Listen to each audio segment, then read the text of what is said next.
USA. This is the valley where the giant mushrooms grow. More atomic bombs have been exploded on these few hundred square miles of desert than on any other spot on the globe. Little bomb.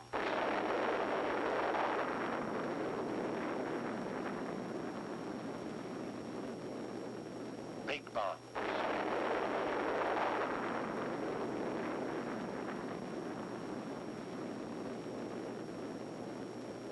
Low bursts.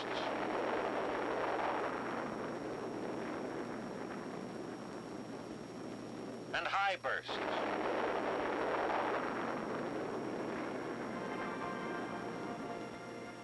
Within the last 2 years, 20 of these colossal blasts have echoed across the great barren stretches of the Southwest. This testing ground in our own backyard, just an aerial stone's throw from the Los Alamos laboratory, has been used only for experimental devices below certain power levels. Even so, it has been hugely valuable. It would have cost months of precious time and millions of dollars more to do this testing at the Pacific Proving Ground on Eniwetok Atoll. Interwoven throughout the story of the Nevada tests is a second story, the story of the part played by the United States Air Force, operating here under the command of Major General John S. Mills, responsible for Air Force participation in the nuclear weapons program. With this help, the help of Air Force personnel, equipment, and veteran know-how, the tests afforded much earlier completion dates than would have otherwise been practical, yielding information vital to the big picture, national defense. Of the 20 bombs that were detonated, 14 had to be aerial drops, pinpointed with unerring accuracy to meet the requirements of atomic scientists. But the delivery of the A-bomb is only one phase of Air Force support of the Atomic Energy Commission's test program. As Shock Day approaches, a steady flow of information comes into Weather Central at the AEC's control point. Weather conditions must be right for test purposes and air operations, and from the standpoint of safety, the priority watchword of the whole program.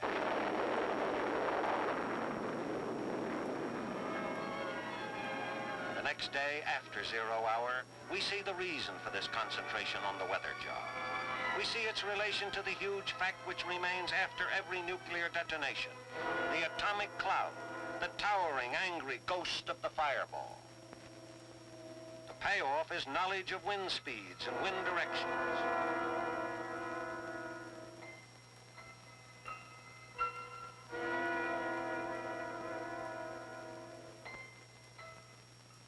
After the explosion, Air Force helicopters survey and monitor the acres of blast area with sensitive radiation counters.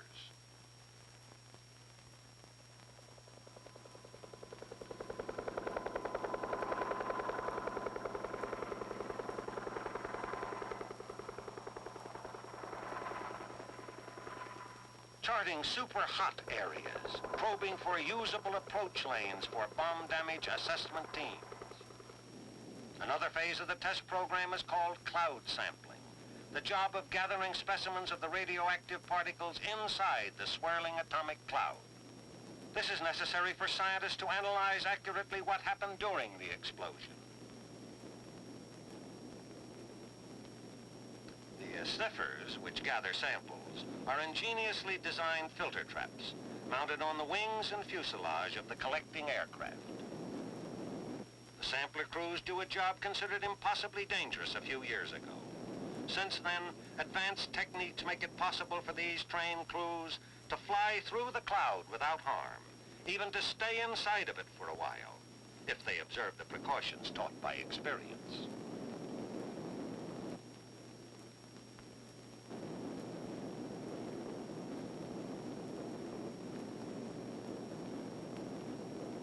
In addition to the cloud samplers, as many as 40 other aircraft are aloft to handle special assignments each time an atomic test shot is fired. There are observation crews with ultra-modern cameras, other crews operating complex electronic recording devices. And of great importance, the men in the cloud tracking aircraft which will follow the cloud hour after hour as it is carried cross-country by the wind, checking its spread, reporting every phase of its movements to a radiological control center. With this information, commercial airliners can be warned of the cloud path, and Air Weather Service can further refine its weather forecasting techniques. Any aircraft that has been used for cloud sampling or cloud tracking operations will carry traces of radiological contamination. The Air Force has only recently developed a method of washing contaminated planes which makes them safe and ready for service within 24 hours. Part of the benefit the Air Force gains from its cooperation in the atomic energy program is in the form of questions answered. What will be the effect of brilliant atomic light on the eyes of aircraft crews? To find out, flight surgeon volunteers sat before optical instruments in a flying laboratory to test their visual reactions to the actual flare of an atomic burst.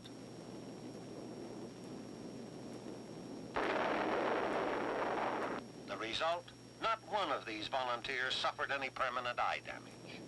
Thus, these flash blindness tests established reliable standards for protection against such intense light, which information was immediately passed on to the thoroughly interested civilian agencies. Now, another thing the Air Force needs to know. What are the effects of atomic blasts on its prime tools, aircraft? So a number of aircraft, some obsolete and some latest models, were placed at various angles to the blast, because we must learn how to protect our own fighters and bombers, as well as how much damage we can do to the best of the enemy's aircraft. With the test setup completed, we move back and wait through the tense moments while the bomb falls. As it explodes, 100 high-speed cameras and 1,000 instruments record new evidence of the enormous destructiveness of the atom bomb.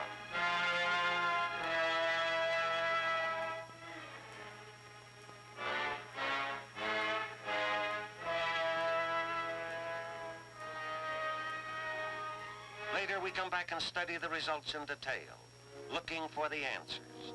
Have fighters, built to stand greater stresses than bombers, sustained less damage? Have the ruggedly constructed jet planes fared better than the conventional aircraft? And the answers are here, in some lightly damaged aircraft and in others scorched and twisted wreckage.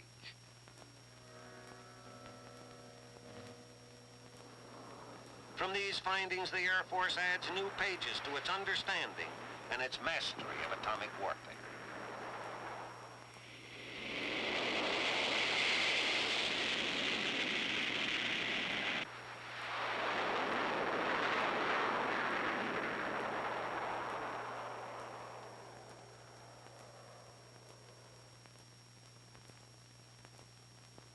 On the eve of a bombing run, an actual test drop, the air weather officer meets with top authorities for a final briefing. All groups concurring, the decision is made, as here by Dr. Alvin Graves, Scientific Test Director, and by Mr. Carroll Tyler, Test Manager for the Atomic Energy Commission. Well, Carroll, I think we should go ahead. Okay, Al, we have a shot. The standby period is over. The scores of activities that go into an atomic strike begin to mesh together. Aircraft crews get their final briefing. I am confident that you will execute this mission successfully. Now let's go and have a good mission. Out on the flight line, the drop aircraft is wheeled into position for loading. An intricate job with no room for fumbling.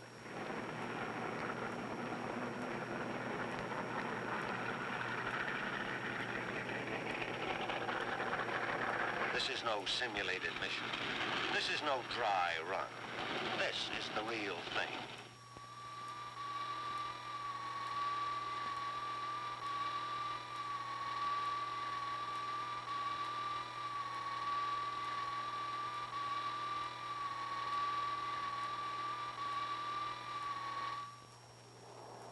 With an atomic bomb loaded in the bomb bay, the strike is launched. Rosebud, code name for this B-50 drop aircraft, is in the air. 3 men in this plane especially share the heavy responsibility. The pilot,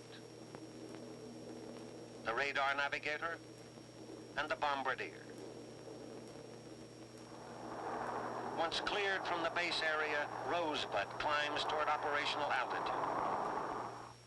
At the AEC control point, the progress of Rosebud, mile after mile, is charted carefully and matched against its predicted course. The test authorities stand by for any emergency decisions that may be needed.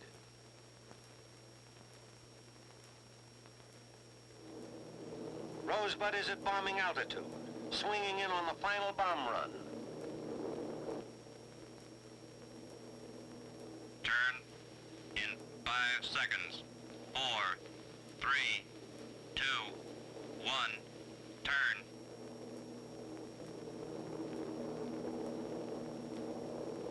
Okay, Bombardier. Open the bomb bay doors. Give me a level.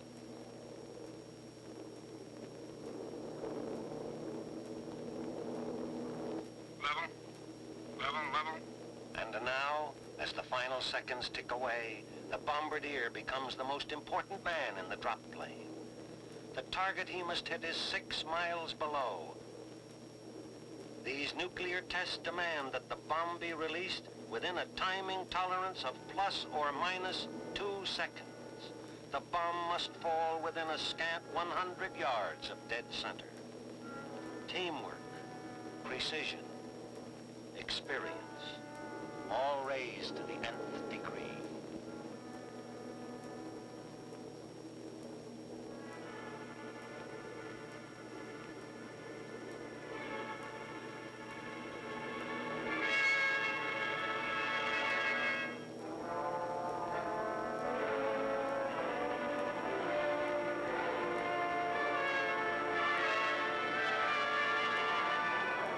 Bombs away.